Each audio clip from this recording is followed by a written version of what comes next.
Who's that? You must be new. That is Bruce Wayne. Mr. Wayne. Clark Kent, Daily Planet. What's your position on the Bat Vigilante in Gotham?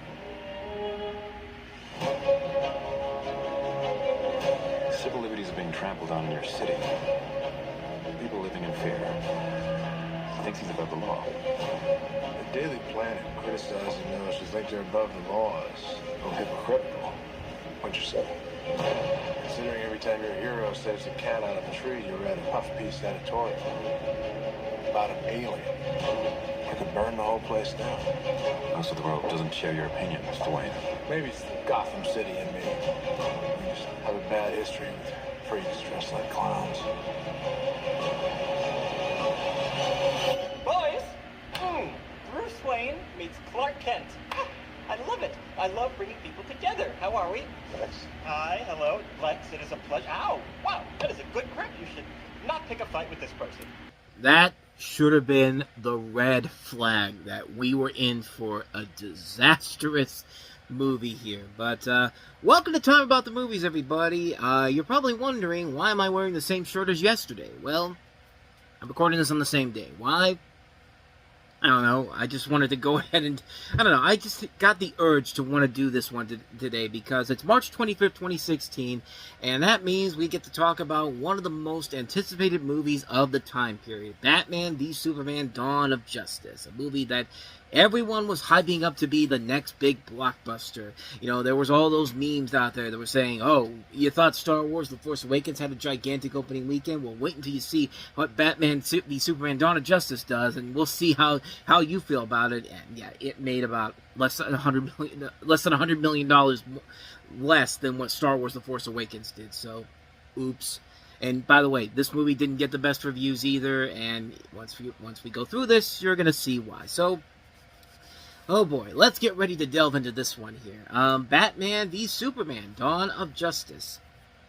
And it's important to note how we got to this point, because of course Man of Steel came out in 2013, was a big hit, and I did like that movie.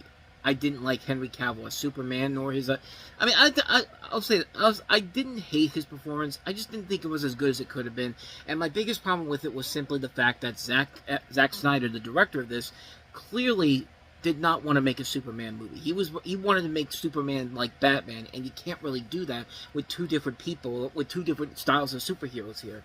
So, the film was a hit regardless, and then not but a couple weeks after the movie came out at Comic-Con, they announced this movie that was coming out that was going to feature Batman. A sequel to Superman, I should say, was going to feature Batman. And not too long after that, Ben Affleck was cast as Batman, which I didn't think was a bad idea. I thought it was a weird idea to get a much older actor like him to play that role, but hey, he's one of the best things about this movie, and his Batman was actually one of the best things about the DCEU, to be perfectly honest. So, time went on, and we waited to see what this movie was going to be like. The trailers were looking very promising when it was Batman and Superman is in scenes like that I like that interaction between the two of them about how, you know, Superman's criticizing Clark Kent's basically criticizing Bruce Wayne about the fact that, you know, he doesn't seem to have much to say about the Bat Vigilante, and then Batman's just like, well, it's funny you say that, because apparently you have a superhero in your town that is it sounds very hypocritical in my opinion, something like that, but stuff like that was pretty good, but the moment you see people like Lex Luthor coming in there and, let's save that. Let's just get to the actual movie, because I'm already 3 minutes into this review and I haven't even talked about what the plot of this movie was. Following his titanic struggle against General Zod, Metropolis has been razed to the ground, and Superman is the most controversial figure in the world. While for many he is still an emblem of hope, a growing number of people consider him a threat to humanity, seeking justice for the chaos he has brought to Earth. As far as Bruce Wayne is concerned, Superman is clearly a danger to society. He fears for the future of the world with such a reckless power left ungoverned, and so he dons his mask and cape to right Superman's wrongs. The rivalry between them is furious, fueled by bitterness and vengeance, and nothing can dissuade them from waging this war. However, a dark new threat arises in the form of a third man, one who has a power greater than either of them to endanger the world and cause total destruction. So yeah, from that premise alone, you can pretty much see the major problems with the movies right from the get-go. And like I said, Man of Steel I liked it, but it's one of those polarizing movies, and the fact that DC was finally trying to combat Marvel Cinematic Universe, and that's the film they're going to start it off on. I mean, here is the biggest problem with what Warner Brothers was trying to do with DC. Because what Marvel was doing with their cinematic universe, it took them time to do that. They had to wait to get the rights back from all these other studios. They had to figure out how to do what they were going to do with the cinematic universe. How was this going to pan out?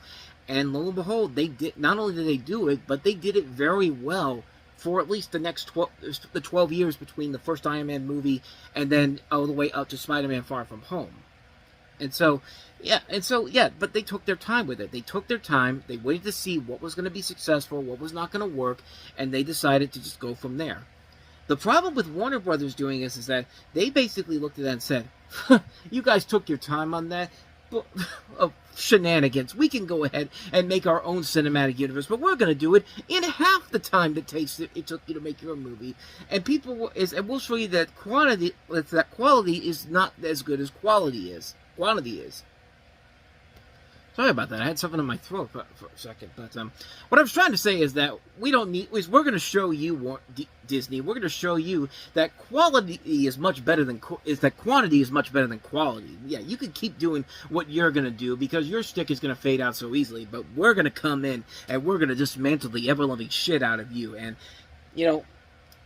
when it comes to this one, which was met with negative reviews, so that director Zack Snyder is doing what all egotistical directors do when people talk shit about their movies. They talk shit about them, ranging from calling the Ant-Man movie back then a flavor of the week to that crazy complaint of, well, you didn't mind it when Star Wars killed thousands of people. But don't worry, though. Zack Snyder will completely try to make his better version of Star Wars with Rebel Moon, and we all know how well that turned out. So the whole problem is that it's a lazy-ass argument for why his movie didn't work. And the movie didn't work. And I can tell you why as we go along here. And I did go into this movie with the hope that it was going to be good. But, I mean, this is bad. This is really, really bad. I mean, don't get me wrong. You got that Snyder was trying with this one to make it work, but this is pretty lame. And I'll start with the positives, because like I said, there are things I liked about it. I liked the opening 20 minutes of it. I mean, yeah, granted, having to see Bruce Wayne seeing the bats for the first time and seeing yet another interpretation of Batman's parents getting shot, this time by Colin Kaepernick. I'm not even kidding. He literally looks like Colin Kaepernick, which is funny because not but a year later, he'd be under scrutiny for something else by far higher people in power, but that's a different story altogether. I mean, they look so alike, though. Watch that scene and then get a picture of Colin Kaepernick and tell me I'm not crazy by looking at that. It's like when I said that Grant Hill looks like Corey Coleman from Double Toasted. I mean, come on, how can people not see it? The similarities are right there. But anyway, back to the review. The movie is at least smart enough to get it out of the way and speed through it quickly, because we've seen this done over and over again. And they were lucky to get it done early and focus on other aspects. The other half of the showing where Bruce Wayne was during the destruction of Metropolis, I thought that was pretty good, blending him into that situation, but not forcing him in there. But then again, that's just the power of Ben Affleck as Bruce Wayne. I mean, I thought they picked the right guy to do it.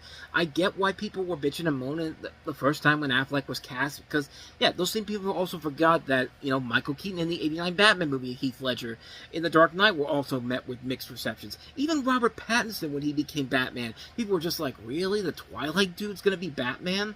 But you start to realize that, hey, these guys clearly know what they're doing. And yeah, I thought that Ben Affleck was, at that point, the best live-action Bruce Wayne Batman we had added up to that point.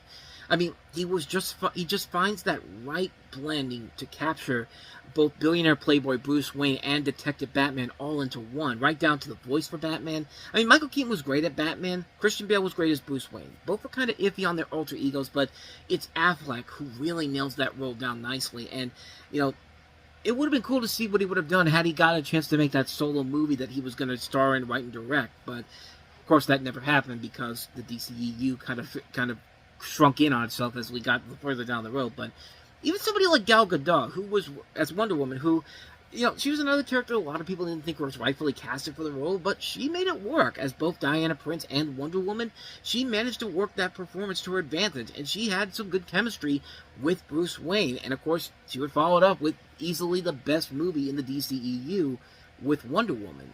But, Even that felt some flaws too, but we'll get to that one eventually. But the fighting scenes are really good too. Watching Batman and Superman kick the crap out of each other, that was fun to watch. Even if it really makes no sense why they're fighting. But again, we will touch on that later on.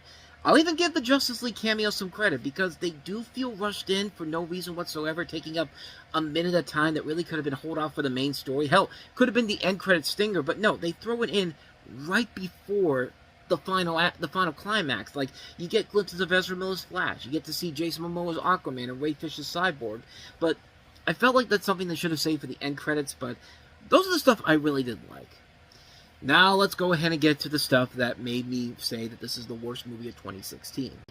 And I do say that with the truest of consent. This is the worst movie of 2016, in the same vein that the Super Mario Galaxy movie right now is the worst movie of 2026, because it focuses on way too much stuff going on in terms of nostalgia sakes and bringing fan service instead of actually telling a story. The story is a huge clusterfuck, and I mean, they really do not need to make this as messy and sloppy as this needs to be. You could have just had a simple story that has Batman and Superman fighting over something solely on the events of the previous movie, and even the opening part suggests that there's going to be some kind of reference to the criticisms of too much destruction from the first movie, like how Age of Ultron made the reference to it.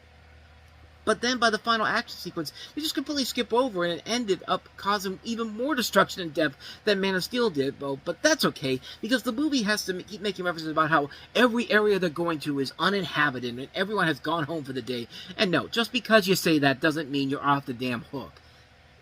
You can't do that. You can't dumb down your audience like that, and that's dumbing down your audience to a T. On top of that, the whole titular fight of Batman and Superman, we've been waiting for a long time for this, and the movie is so sluggish. They don't even have a good reason for why these two are fighting in the first place. I mean, if they were just fighting over the events of Man of Steel, that'd be fine, but no, the movie doesn't address it whatsoever. The only reason they're fighting is because Lex Luthor kidnaps Superman's mom and says, hey, go beat up Batman because he pissed me off. We'll get to him, and again, we'll get to Lex Luthor later on, but literally, the last fight scene with Doomsday. That's right, Doomsday is in this movie. Just seems tacked on. The movie could have just ended with Batman and Superman and Lex Luthor fighting it out, and it would have been fine, but no. And you could have said Doomsday for Justice League, which you should do, because Doomsday is the villain who literally kills Superman in the comics by himself. But no, we need fan service, and once again, they do a shitty job at it because, well, why not? I mean, nothing about this villain looks intimidating whatsoever. They don't even try to match him. He looks like a fucking Ninja Turtle. No, you know what he looks like? Abomination from the Incredible Hulk. Seriously. Look at a picture of Doomsday from this movie and Abomination from the Incredible Hulk. It's not... So not only is DC not even trying to get the characters right from the comics, but they're plagiarizing Marvel in the process. Marvel should fucking sue their asses. But then again, Marvel did kind of steal the Superman aspect for them in X-Men Origins Wolverine, so I guess it's their way of getting revenge, I guess. But Doomsday sucks in this. But to their credit, they do have a reason for Doomsday to be there, and that is, of course, to kill Superman, just like what happened in the death of Superman. And sure enough, that's what they do here, and I will give them credit that they actually do go through with Superman dying in this. Yes, he's coming back in the next movie, but if Zack Snyder sticks to what he said his plan was for Superman, I think there would have been something great there, but of course he didn't really do that. But really, that wasn't by choice, because, that's another thing we'll get to when we get to Justice League. People don't realize what the hell was going on with Zack Snyder at that time, but we'll touch on that later on when we get to that. I'll save that for then, but yeah, Doomsday is involvement at least leads to the biggest problem with this, and that is that I think they really need to get this shit fixed up. Zack Snyder does not give a fuck about Superman. Anybody who knows anything about Superman knows that nobody who is a fan of Superman would do the shit that they do with him in this movie. I'm getting so frustrated, I'm losing my mind here. Amy Adams and Lawrence Fishburne are good here as Lois and Perry White. I think they're good, but they weren't really given all that much to do. But to Snyder's defense, he at least knew how to use those actors to good effect. Everything else, not so much. Here's an example of that. The opening scene in the movie is Lois and another reporter captured by terrorists, and the reporter is shot in the head by one of them. Guess who that was? Jimmy Olsen. Yeah. Zack Snyder basically killed off Jimmy Olsen for no reason whatsoever. We don't even get to know anything about Olsen except he's just there to, again, be fan service. But that's not what makes it so damn upsetting. it's what Snyder did, and what he did to basically say, we just did this little aside because we were tracking where we thought the movies were going to go, and we didn't have room for Jimmy Olsen, our big pantheon of characters, but we can have fun with it, right? So the reason why Jimmy Olsen had to die was because there is no room for him in your future movie plans, and you thought it would be fun. Do you understand how fucking stupid that makes you, and how much of an asshole that makes you? I mean, talk about being so much of somebody that does not give a fuck about this universe that you were brought in to direct.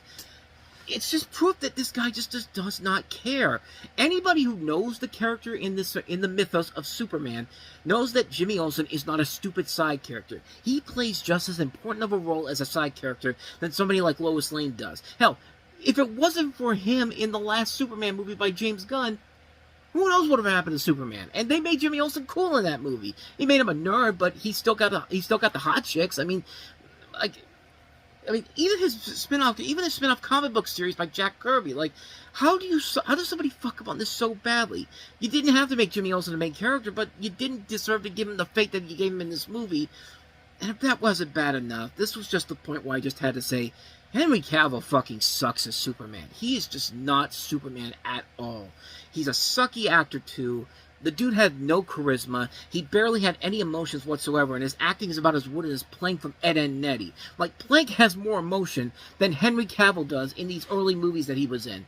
Now, granted, yes, he's gotten a lot better with The Witcher, but back then, it's just kind of like, man, what are you doing, man? Like, why did anybody think that you were gonna be anything? Like, maybe that's why I love Batman kicking the ever-loving shit out of Superman towards the end, because he's just not Superman. It's not even funny. Like, I would still say Brandon Routh is a far better Superman than Henry Cavill was, or ever will be, and nothing will ever top Christopher Reeve. Although David Cornsweet was really good in Superman. He'd probably be my second favorite in the film Supermans, but the movie tries to consistently portray Superman as a modern-day Jesus Christ, even down to having a whole bunch of people moving their hands towards him like he's God, and all I can think to myself is, this guy, really? There's even a scene where you have a Senate hearing in Washington where you think, okay, he's about to give this speech about what he does, why he does what he does, and then the place just explodes for no reason, and you realize Zack Snyder, again, doesn't want to make him a deep character because he doesn't give a shit about that, and he can't write drama for him. Oh, and by the way, that courtroom scene, Superman could figure out what Alfred was saying to Bruce at Lex's party, but he couldn't figure out that something was off in the courtroom. Like, does he have selective hearing or something? No, it's because Zack Snyder wants there to be another pointless explosion with more innocent people getting killed. Which brings us to the worst thing about this movie, and it's time to reveal the moment of truth, ladies and gentlemen. Jesse Eisenberg as Lex Luthor, or as I like to call him, Jar Jar Lex Luthor. I was also thinking maybe Lex Luthor played by Paul Lynde, but he's Jar Jar Binks. And just like Jar Jar Binks, he is the most fucking annoying character in this whole goddamn movie. And may very well be one of the most annoying characters of all time. I am not even kidding. You thought Lex in Superman Brainiac Attacks was cartoonishly over the top? Jesse Eisenberg takes the cake for the most cheesiest, most over-the-top portrayal of Lex I have ever seen in my entire life. He doesn't even capture Lex's personas in past movies. He was only there to be the most annoying, most lamest, most stereotypically bad villain you could possibly be. So much so that by the time we got to the final battle and he's still talking, I literally screamed out in the theater, "Shut the fuck up!" I literally screamed that out, but luckily it was during a big action sequence where it was loud, because I probably would have been kicked out of the theater by that point. It was that bad, and it's just yet another reason why this guy never wanted anything to do with Superman. Just remember, folks, the only reason we got this Man of Steel in the first damn place was because Warner Brothers was about to lose the rights to Superman, and they had to get a film in production by 2012 and release it by 2013, and to keep the rights going. So they had to go to Zack Snyder, who was one of the shortlist directors. They had Ridley Scott, Guillermo del Toro, Robert Zemeckis, Darren Aronofsky, Jonathan Liebsen, Matt Reeves, Tony Scott, and even Ben Affleck, but they went with Zack Snyder because I would get him too after Sucker Punch, wouldn't you? So yeah, that's my whole argument about Zack Snyder never caring enough about Superman to make a good movie, and probably taking the job solely to get on board Justice League so he can work with characters he obviously cares about more. And maybe that's why he wanted Doomsday here to kill off Superman, at least for now. But, I mean, and there's one last thing I gotta bring up here, and that, again, it's the reason why they were fighting in that third act in the first place, and what causes them to come to a common ground. It's not because of the ideologies they share and all that. You want to know why they stopped fighting to begin with?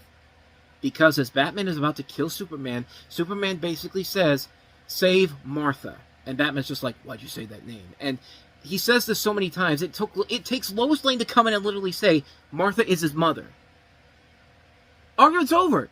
They're best friends now. I'm not even kidding you. It's not even that Superman is the one that has to do it. It has to be Lois Lane who has to come in and tell him this. Like...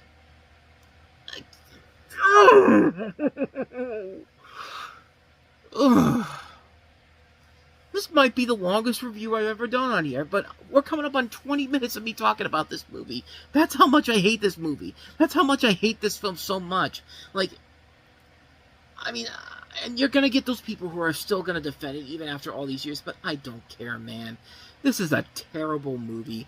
I said back then, it's the Phantom Menace of comic book movies, and I still stick by that to this very day. There are things about it that are good, but everything else about it is just a waste of entertainment and just downright offensive. I can't even talk right. I've been talking this long. It pains me to even say something like this, because you know what?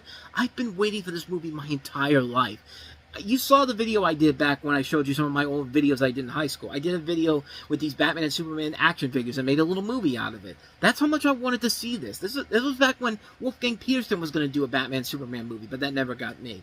Even before then, I love these characters. These are two of the greatest superheroes of all time. They've made great movies and TV shows. In the past, we've talked about plenty. Not just here, but on the website. But for a movie like this to be released in this way that they put it out, it pains me. Pains me to say that this is as bad as it is, but I'm telling you people, this is Phantom Menace all over again. Like, I could show you that montage of the people reacting to Phantom Menace in 1999, but I already did it recently for Star Wars: The Force Awakens, and I'm sorry to tell you that your people are still going to feel that way when there is that one day.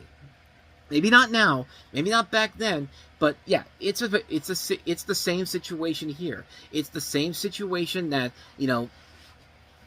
it's still it's the same thing that happens every time we get a movie like this, where everyone's overhyping it up at the beginning. Some people come out going like, well, it's actually not that bad, and then people start to hate it, and then all of a sudden that one guy goes, nice, it's really not that bad. And everyone's just like, oh, you're right, this guy is right all along. No.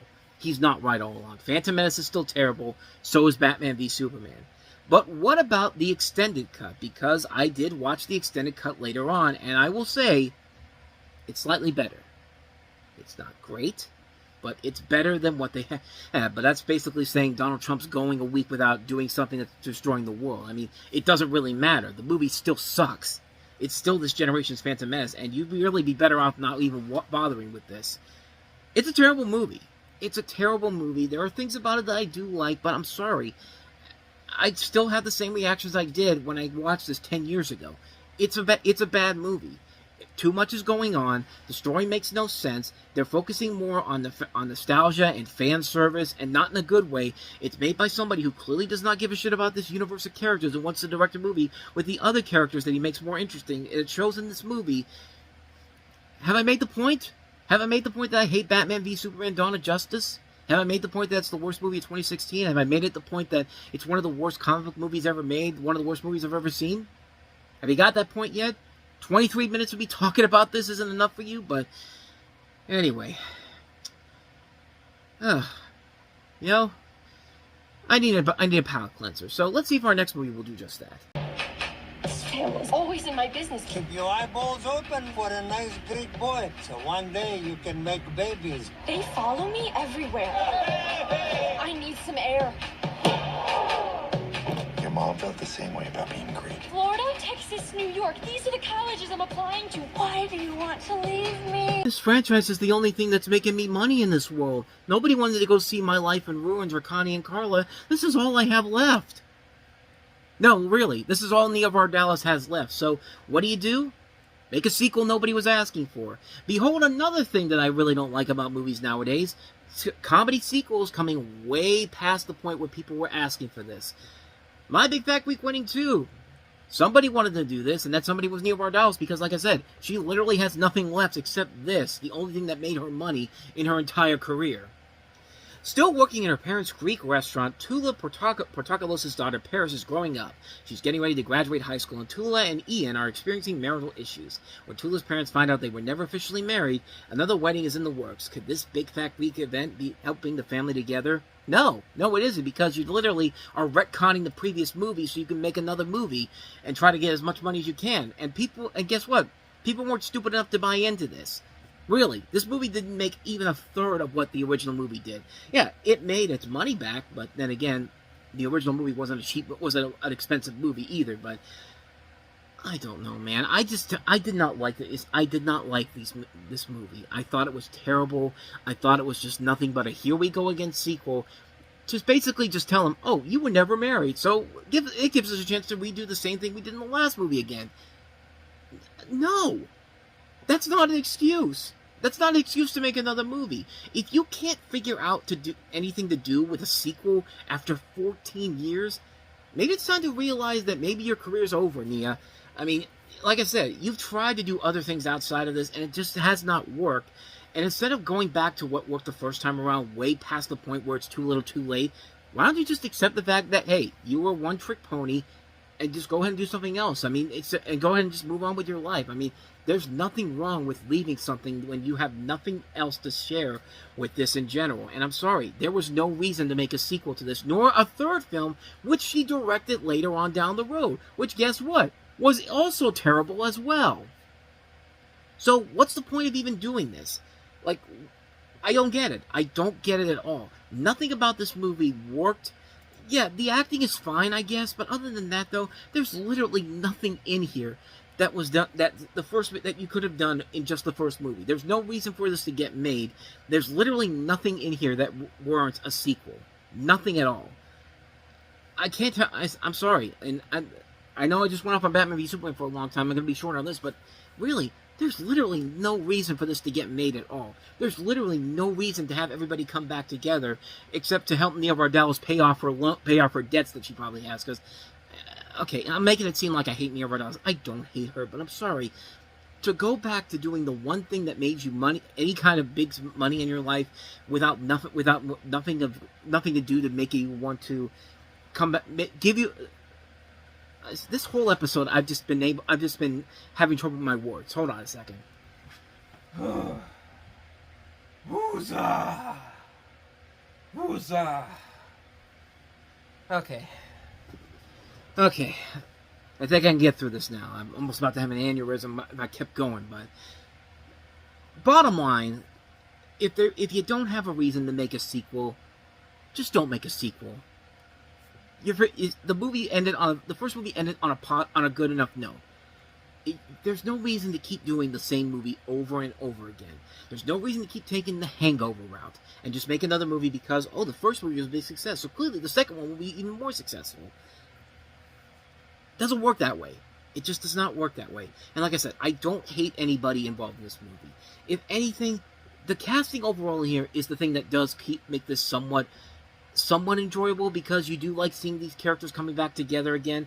But even then, it's not worth it in the end. We're going to get to another comedy sequel coming well past the last movie, with a Barbershop coming up in April, but that one worked better, and I'll explain why that one worked better when we get to that one. But as far as this one goes, it's literally nothing but this first movie all over again, except the characters are regressed down. It's another here we go again sequel with an idea to basically not do this, to just basically void the entire reason that first movie even existed, so we can have another movie, and it just doesn't work. It just does not work in this movie at all. So I got nothing else for you, man. I'm tired. Doing two of these back to back probably was not a good idea, but I wanted to get through this one. So that is my Big Fat Greek Wedding 2. And next week's probably not going to be any better, because we have yet another sequel, God's Not Dead 2, which at least this one makes sense because it's coming a couple of years after God's Not Dead was the big unexpected hit, so I guess there's that. But we have another spoof movie, this time tackling The Purge with Meet the Blacks with Mike Epps. But we do get at least one good movie out of this weekend, Richard Linklater's latest film, Everybody Wants Some, and also, that's it, just those three movies, so we'll take a look at those three movies coming up tomorrow on the show, so stay tuned for that. But with all of that said, you so much for watching this. I hope you enjoyed it. If you did, please go ahead and do me the honors of hitting that like button, that subscribe button, and that notification button. Also, don't forget to check out our playlist, and don't forget to check out the previous episode we did. So with all that said, whether it's in the past, the present, or the future, I will see you at the movies. Take care.